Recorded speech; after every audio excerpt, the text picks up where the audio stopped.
Hi, this is Greg Carr. I wanted to show you another alternative method of keeping a crossarm level in a bed slinger printer. So this is a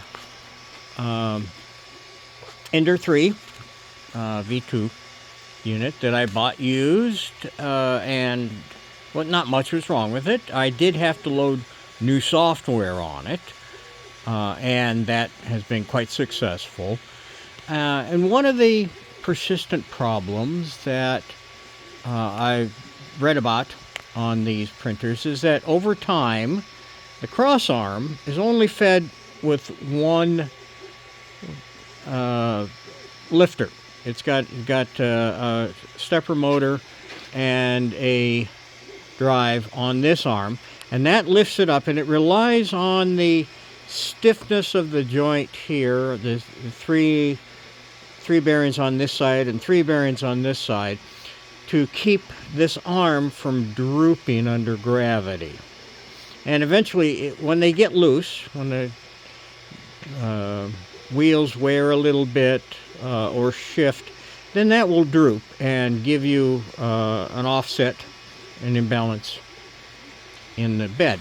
So I decided to, rather than do one of the traditional known fixes, you can install a second motor on this shaft.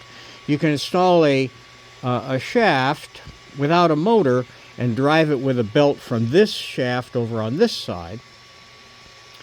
But rather than doing those things, I decided to take a technology that was used in old manual drafting tables. I'm old enough to remember them. And I have a belt, well, in this case, a little wire that runs around pulleys, and it makes a complete circuit. It goes up this side, across the top, down this side, around a pulley there, up this side, and back to where it started. So it makes a continuous loop of wire. I'm using a fishing leader, and that's sufficiently strong. And the trick is that you pick the right path on the vertical so that when this wire goes up here, this wire goes up here, and they travel together. 1 millimeter movement here will be 1 millimeter movement here if your arrangement is sufficiently tight. So as for specifics, we have these little V-shaped bearings. These have a 3 millimeter shaft, and they go in through a washer that's a little higher in the middle to keep the bearing from rubbing on it, and then that goes into a T-nut in the groove of the extrusion. There's 6 of them needed. 2 on the top there, 2 on the top there, 1 on the bottom here, and of course 1 on the bottom over here. And it has to be connected to the 2 arms. So over here on this side, I have drilled a hole through the brace and put a nut, a bolt through that has a little cross hole drilled just under the head. Used to be real common on bicycle brakes to have that kind of connection. And both ends of the wire loop go through that hole.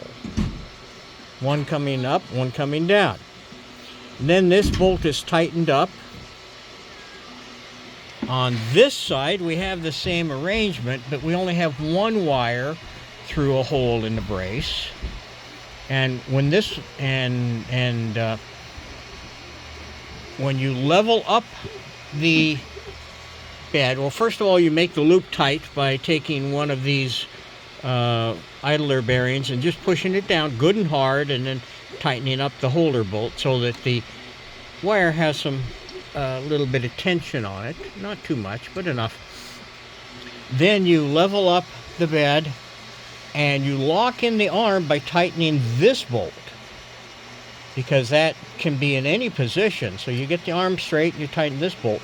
And so this side gets locked to that wire. This side gets locked to this wire. They move in tandem.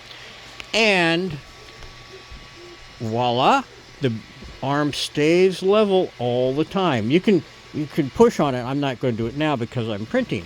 But you can push on it. You can feel that's really stiff. It does not have any movement up or down. And like I say, I'm using, this is actually a little bit of a coated steel wire. I think it's a 35-pound test lead.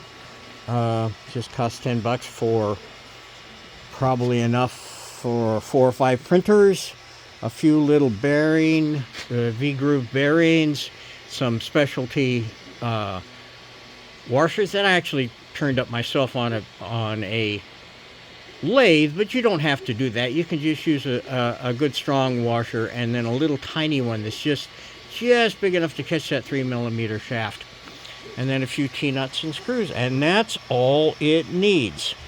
The nuts here are a little unusual. You have to take and sand down the heads so that they're very flat. There's only a couple of millimeters clearance back here, so the heads of those nuts have to be very thin, but you're not getting a hold of them with a wrench anyway, so it doesn't matter. And it works. That's all there is. No controls, no threaded rod, no nothing special at all. Thanks to old technology developed roughly 140 years ago. And anyway, thanks. Bye.